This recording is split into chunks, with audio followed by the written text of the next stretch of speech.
le premier génocide de l'histoire, dont les victimes diffusent en direct, en temps réel, leur propre destruction.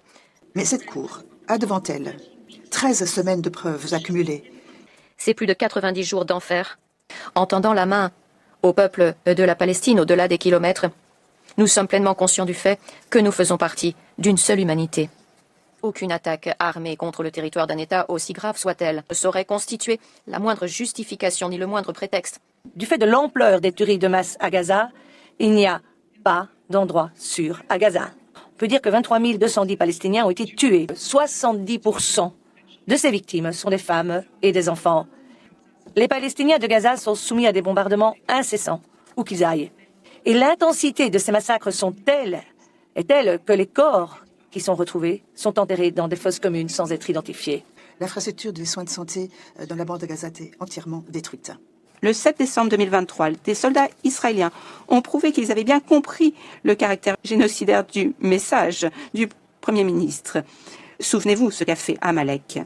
L'invocation d'Amalek est utilisée par des soldats pour justifier la mort de civils, y compris des enfants. Des soldats israéliens à Gaza ont été filmés en train de danser, d'annoncer et de chanter en novembre que brûle leur village, que Gaza soit effacé. Ces propos génocidaires ne sont donc pas l'exception. Ils sont ancrés dans la politique de l'État d'Israël. Les preuves démontrant l'intention génocidaire ne sont pas seulement saisissantes, elles sont aussi accablantes et irréfutables. Chaque jour, plus de 10 enfants palestiniens seront amputés d'une jambe ou des deux, souvent sans anesthésie. Des dépouilles seront brutalement exhumées, déniant jusque aux morts le droit à la dignité ou à la paix. Le monde devrait être absolument indigné.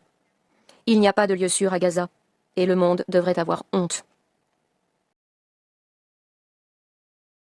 Je veux que vous vous regardiez dans le miroir et que vous vous demandiez où étais-je lorsque Gaza a subi un génocide. L'État d'Israël doit suspendre immédiatement ses opérations militaires à et contre Gaza.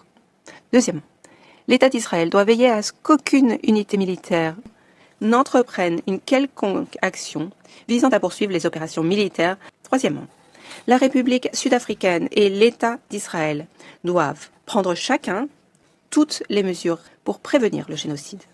Quatrièmement, l'État d'Israël doit s'abstenir de commettre, en particulier, le meurtre de membres du groupe, les atteintes graves à l'intégrité physique ou mentale de membres du groupe, la soumission intentionnelle du groupe à des conditions d'existence devant entraîner sa destruction physique totale ou partielle, les mesures visant à entraver les naissances au sein du groupe.